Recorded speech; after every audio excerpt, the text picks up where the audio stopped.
Connecting with Purpose is about doing what matters most in a time when our families, workplaces, and communities need us.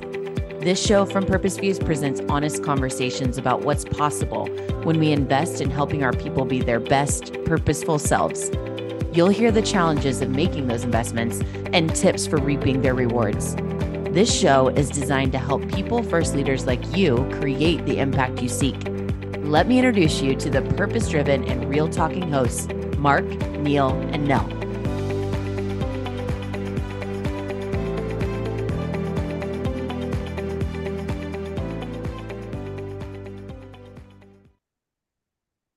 Hello, everyone. I am Nell Derek Debevoise, thrilled to be here for a show in our second season of Connecting with Purpose. And I'm here with Christina Keller. Hi, Christina. Hello.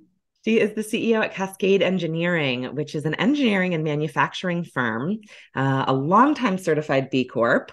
Love that, as well as a certified women's business enterprise, and proudly a triple bottom line company for 50 years, which happy birthday I saw is actually like this year. Thank you. Yes, we're celebrating with a great picnic this summer. So Amazing. Perfect. Well, I'm so excited for you to share more about your leadership and about the company. So we'll get into that. But first, if you don't mind, just tell us briefly, what is your purpose as a human, not just representing Cascade? yeah, I think my purpose is very aligned with the organization in terms of I really want to have a positive impact. And I've felt that from the beginning, spent some time in Africa, Latin America, traveling the world, and really just always had a passion for how can I make a positive impact on people and the environment in the areas that I'm around. Love that. And so perhaps relatedly, why did you accept this crazy invitation to come be on the show with us today? Well, I really think that it's important for the conversation and the dialogue to be brought forward because so many people have been challenged through the pandemic and through different things that are going on in the greater society to really think about things differently. And I think sustainability and purpose-driven organizations are having a moment where we can, it's an inflection point. And if we can come together, share stories, and collaborate, I think that we can really move this forward in a massive way. And also, your team is very fun and exciting, and it brings a lot of life and enthusiasm to sometimes difficult subjects. Yeah, I love that. That's so spot on with where we're trying to be is, I've said taking the work very seriously because it is serious, right? It's about human survival, frankly, to say nothing of dignity. And we deeply agree that business can be a force for that good. So it's a delight for being there, to be together. And to have a good time doing it, because at the end of the day, if you're not, it's not very sustainable, right? Burnout is all too real these days. So we'll start out with, we like to call BS, right? There's so much talk these days about purpose. And I think the vast majority is very well-meaning, but not all of it is very deep or thoughtful. So tell us, what is the biggest either misconception or watch out, don't do when it comes to building a truly purpose-driven business? I think the biggest don't do is don't get stuck in short-term thinking because it is so pervasive. When you focus on the long term, you naturally kind of see a wider lens of the stakeholders. And you simply cannot outpace your stakeholders for any long period. You can't outpace our ecological systems as a planet. Yet so many of our structures are focused on the short term. Many businesses are on the treadmill of next quarter financial returns. We have 2-year term limits for government officials running a gauntlet of pandering to extreme expense of spectrum and then immediate gratification that you're trying to make an impact in that time and then somebody else. And then you also have just our consumers and our employees wanting instant gratification for all of their immediate needs and other things. So even trying to make them happy, you can't ever truly make anybody happy, and especially as those things are coming shorter and shorter term, it's becoming increasingly hard as a leader to keep your headspace focused on the long-term thinking. And I think one of the major pitfalls that happens when you look at short term is that you think of purpose driven as something like a charity. It's like, it's a good thing to do, but I can't afford to do that because I got this one thing that I got to work on now, and I've got to, move this one needle forward. When in fact, with the labor market the way it is, the mid and longer term thinking, you can't afford to not be purpose driven as an organization, because you miss out on attracting and retaining talent, and it will cost you more in the long run. So I think that's the biggest challenge, is really staying in that long-term thinking when so much is coming at you from a short-term perspective. Gorgeous. Love that. And so we always, in all of our programs and conversations, we're trying to get from like the most macro, right, to super tactical, again, really helping people make this real, because I think everyone wants to, not only for the business reason that you just shared, right? That literally it's the way to keep the best talent. Is there one thing that you can share about how have you helped the leaders through your organization stay as much as possible in that long-term frame of mind? I think what you measure matters, and seeing some of those metrics over a longer period. So we do 1-year goals, but then we also do 5-year and kind of BHAG goals for our organization. And we organize them into people, planet, and profit. Mm-hmm. So in addition to kind of B Corporation audits and other things, which really is historic looking, you can inform your strategies based on where you landed with the B Corp metrics, but even financial metrics, other things, they're always historic looking. And so how do you get that goal out in front that really pushes? And it may not be that we hit that goal tomorrow. A lot of them are longer term goals, but you can measure your progress towards them. And that really helps you energize for the future. We've had some goals around safety, for example, is one of our key things as a manufacturer. And we had a goal of 0 injuries, not just incidents, but injuries. And I know that initially there was a lot of pushback in the organization where they were saying, well, industry average is what, and our HR people are saying, we should never plan for anybody to get injured. We should figure out how we can do that. And it's been really interesting because that goal was there. It was challenging us. And we implemented the DuPont stop observations. And so we do a lot more observations, a lot more near misses, a lot more action and accountability up front, ergonomic testing, et cetera. And we have now from September, our fiscal year starts in September to today, we've had 0 incidents. So we're on our road towards 0 injuries.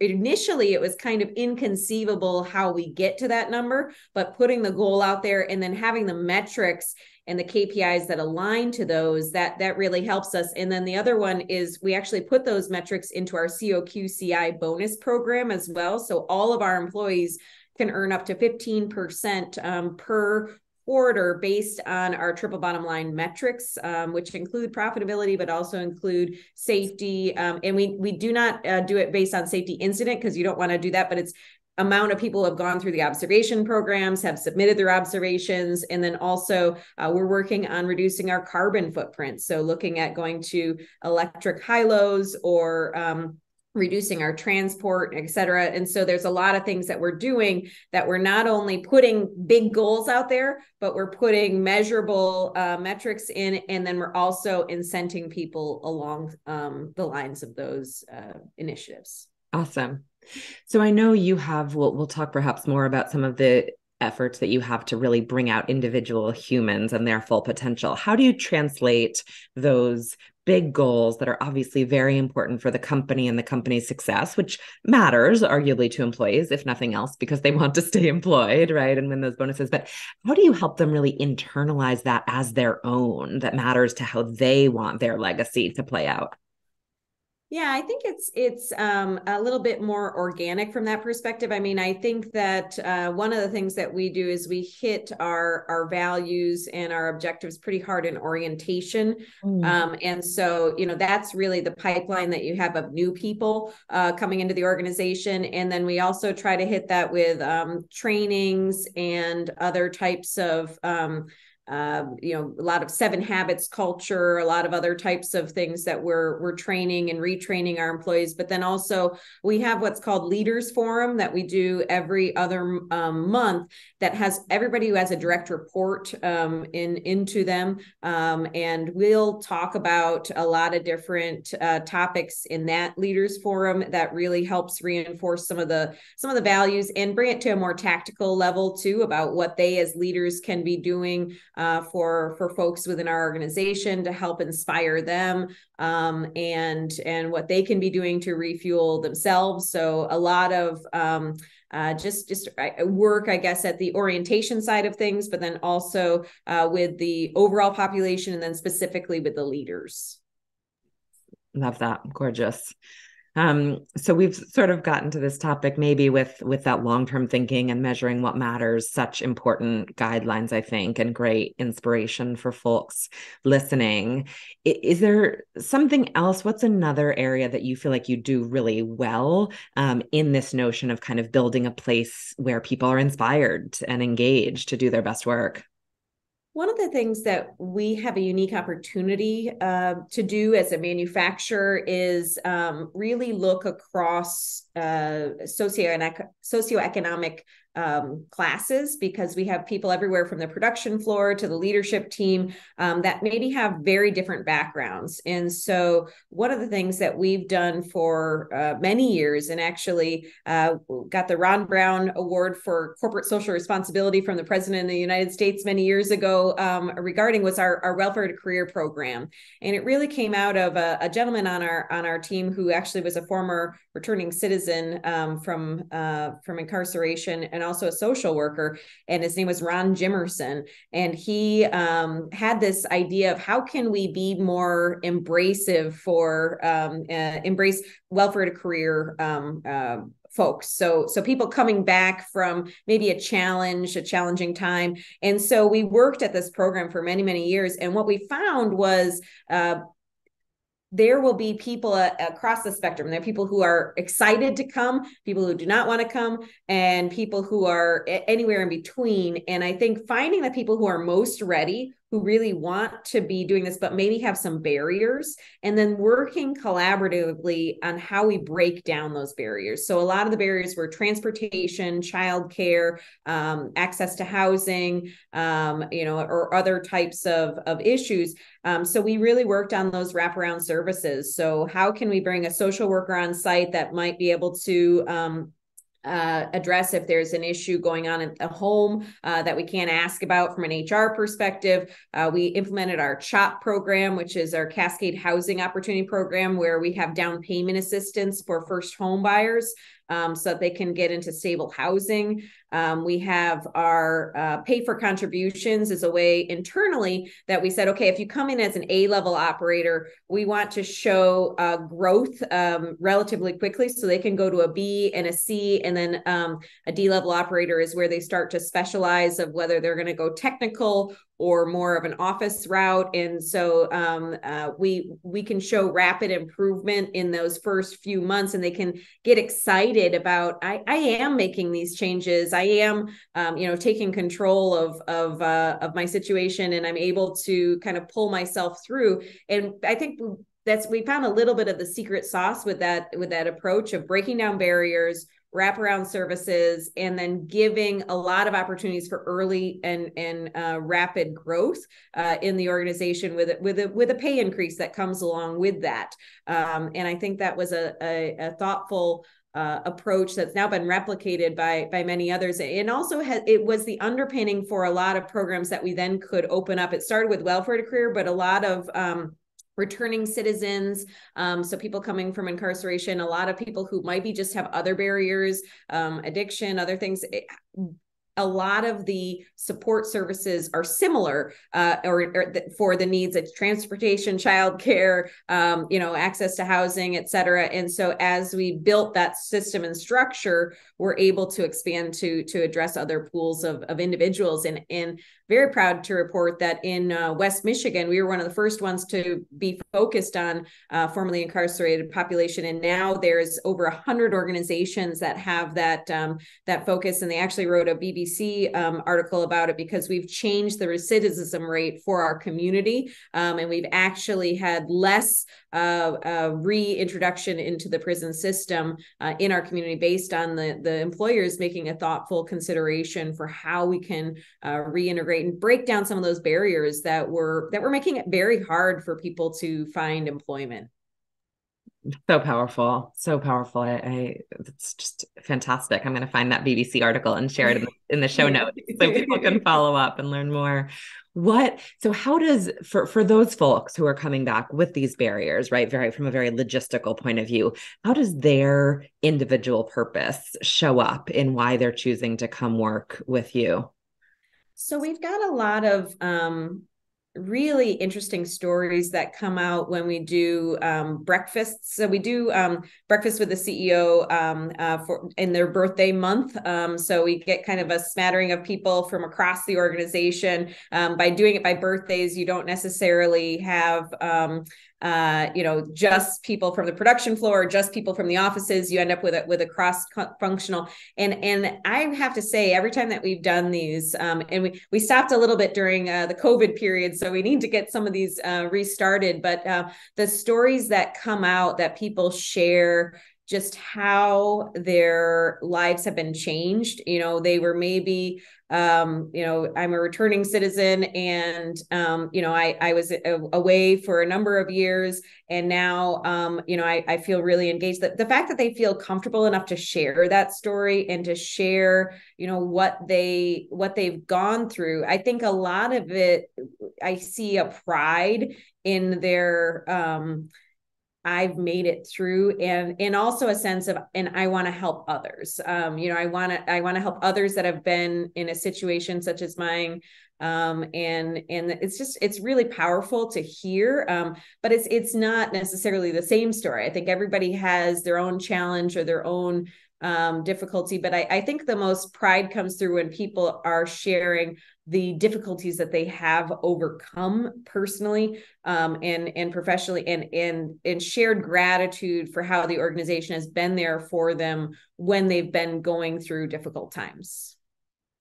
So powerful. It's so interesting. That was the headline that came up in the Live and Lead with Purpose program that we did with a big marketing team of hundreds of people, and no particular focus on those barriers, but just humans who work, right, and have their own reasons for doing that. But the biggest thing when, after spending time on investing in what is your purpose, who are you as a human, was gratitude, right? And exactly as you're saying, right, we just see that that's such a driver of engagement, of inspiration, of retention from a very bottom line cost perspective. So yeah, that I can imagine how true that is, and what a powerful driver. In our conversations earlier, I know we talked about several things that kind of came up organically from the people, right? Because you have this kind of engaging, empowering opportunity for people to be their full selves. Opportunities arise. And so I know one that I think would be really fun for people to hear more about is the Pink Trucks, which was this passion project that became, it sounded like, a real business opportunity. Absolutely. And so our leader for the Cascade Cart division, so we make the roll to the cart trash containers and recycle bins. She is a woman, and she's retired now, but I actually get pictures of her and her grandbabies when she brought them down to Disney World, and she's really enjoying being a grandmother because her mother and her grandmother both passed away from breast cancer before the age of 50. And so when she was turning 50, she wanted to figure out some way to recognize, their legacy, this milestone. And it was just such a personal thing for her hitting that birthday. I know she was reflecting a lot over no woman in my family that I have any recollection of ever reached this age. And so she was wanted to do something about breast cancer. She reached out to the American Cancer Society, and they came together and kind of created out a pink cart. So imagine also she's a woman leader in a male-dominated waste industry, and she's saying, let's make the carts pink. So it was not necessarily immediately embraced internally or externally, but it was one of those things where she put information about getting your mammogram. So it was a reminder to get checked and do that. But it was also a portion of the proceeds went to the American Cancer Society. So launched the pink cart and actually have now raised over $1 million for the American Cancer Society.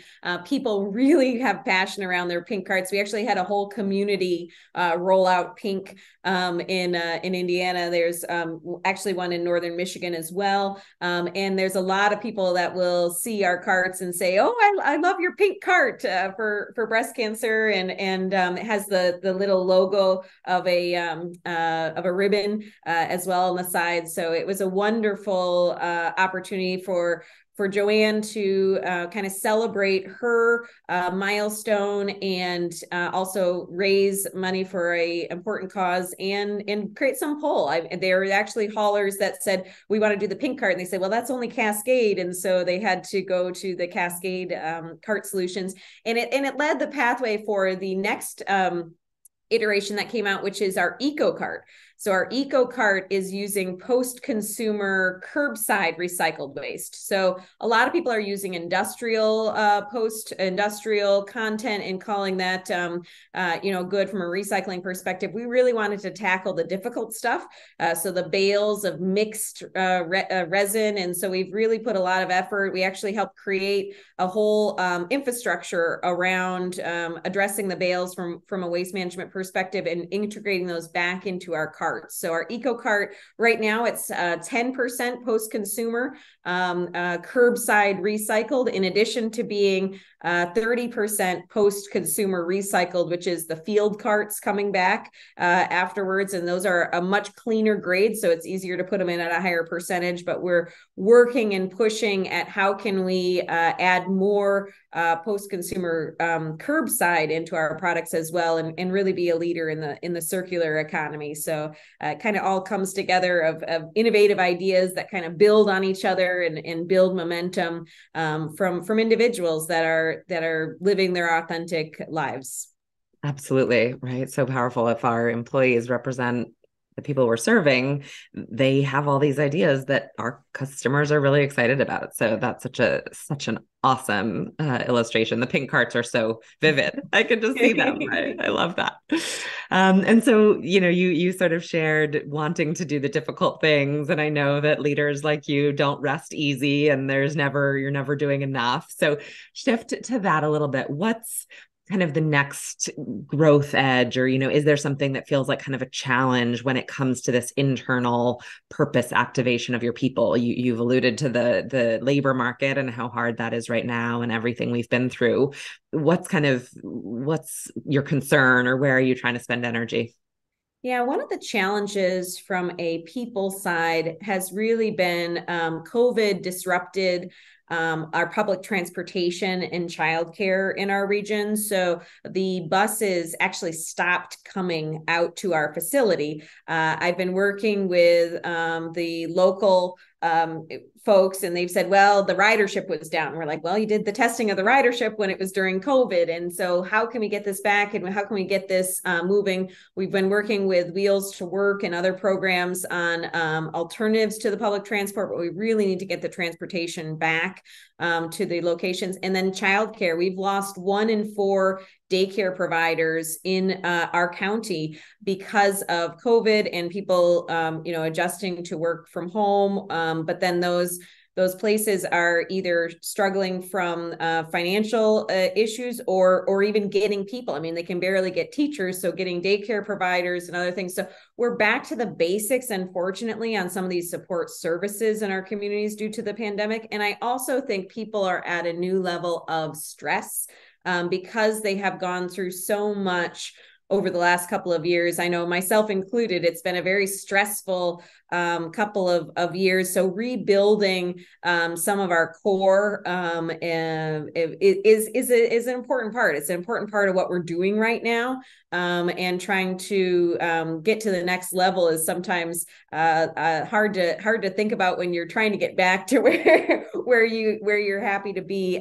From the environmental perspective, we are really trying to push the envelope to be a leader in the circular economy. And one of the things that is a hindrance or blocking in our way is that we have single stream recycling in North America, and that makes the source very difficult. So really trying to understand, and we're trying to dissect, how can we get recycled material from the consumer that we can put back into our products at higher percentages? And a big piece of that is getting clean source material, which is just a challenge, I think, I think you end up with people who either wish cycle, that put everything in and hope that it's maybe recyclable. And then you have the other people who don't recycle even the basics of the stuff that we really need. And so we're missing a big middle of the population, where if everybody just recycled milk jugs or something, it would be a little bit easier to work with the stream. So those are some of the challenges, is really just the disruption to the support structure that we have supported our employees with, and the ramifications of that, the mental health, and then also the single stream recycling in the US, and how can we make recycling more easy and more clean for our utilization. Yeah. Wish cycle is an incredible. I'm gonna use that. That's so great. My stepdaughter is like a massive recycling proponent and advocate, and always has her eyes on us. I'm gonna share that with her. So you transitioned beautifully. It's a great segue to my next question, which is around, where we are stuck, right? Collectively as business leaders, which is really our audience, and humans who care and are in positions of influence. What's getting in the way? If you had a magic wand, what's kind of one thing that you would like to see change? I mean, I really think it goes back to the short-term thinking and the idea that we are stuck as an overall civilization on what is tomorrow. What am I doing today? I mean, I even find myself there too. It's like, well, what's my next hour look like, versus thinking in the long term. And I mean, there's so much business literature about how good it is to put aside the urgent and focus on the important. And I think we just are lacking in that right now. I think people are very focused on, and rightfully so, because there's so much going on. There's the pace of change with AI and with other things. It's the pace of change is really rapid. But sitting back and being purposeful, and I think where purpose becomes really important as well is that we have more and more data, but you get to a point where there's analysis paralysis, and there's so many different ways to look at the data and dissect the data and analyze the data. And if you have a compass or a point within yourself where you say, this is my purpose, this is what I'm trying to accomplish, you can kind of cut through do I have enough data? Where did I get it? How is it going? You can kind of allow yourself to make good, measured judgment towards how you can keep making steps forward in a long-term perspective. So I think that really short-termism, and also mental health, I think with the just the higher levels of stress, I think people are not their best selves. And so giving each other grace and not allowing ourselves to be isolated. I think that there's more and more echo chambers where people, hopefully the people listening to your podcast are not all in one echo chamber, that you get an audience that's wider from other people, because it's so important for us to expand our minds and to look at how we can think about the other side, because we're getting increasingly divisive and siloed. And I think if we can keep the momentum towards long-term thinking and keep the momentum towards holding hands across industries, across sectors, and across different barriers and lines, I think that we can come out ahead as an overall society. Yeah. And it's why we believe work is such a powerful place to start, because Yeah. I mean, you all are, a textbook exemplar of that. But most companies, between your internal staff, right? And then if you include customers or suppliers, you're going to cross a lot of those divides of socioeconomic status or race or geography. And so to set this example and do that bridging from the work perspective, really powerful. Again, most humans want to leave the world a better place, and we spend so much time at work, and we have those cross divide interactions. And so I think it's just so it's so inspiring to see an employer who's really tuning into people as humans and what they care about, because it's a powerful position from which to do that, more maybe than our families or our neighborhoods or our religious groups, which are going to be some of those echo chambers more inevitably, I think. Yeah, they actually say Sunday in West Michigan is one of the most racially divided days, because the churches are still very racially segregated at some level, but the businesses, you're actually more opportunity to mix with people than on your weekend. Right, right. So. No, it's interesting, which a whole other topic for another day. But I love that you've gone to the third-party certification, not only with B Corp and Women Business Enterprise, but also Partners for a Racism-Free Community. We'll add that note in the show notes as well for people, because I think the anti-racism thing, sort of peaked in 2020, and again, a lot of good intent, some real powerful action, and some concerning lack of follow-up. So I love that you all are stepping up in that way. Well, gosh, I know I could go for days, but what we wanted to end with is just for you personally, Christina, what's the kind of aspiration? What's the legacy, as you think of it, that you would like to leave behind with all that you're doing?